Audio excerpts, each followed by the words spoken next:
ইরানের মানুষগুলোর জন্য একটু দোয়া করুন এখনই। বিসমিল্লাহির রহমানির রহিম।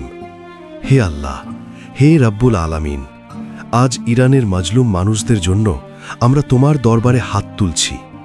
ইয়া আল্লাহ, যারা আজ ভয়ে, কষ্টে, রক্তে, অশ্রুতে ডুবে আছে, তুমি তাদের হেফাজত করো, তাদের ঘরে শান্তি দাও, তাদের বুকের ব্যথা মুছে দাও।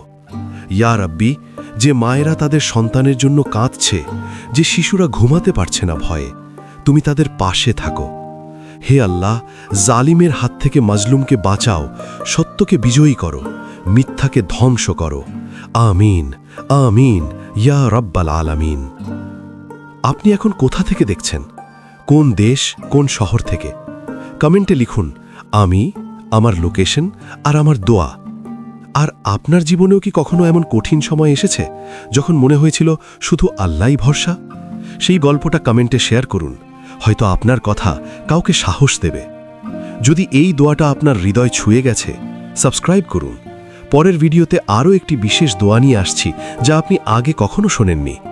বেল আইকন চাপুন, মিস করবেন না।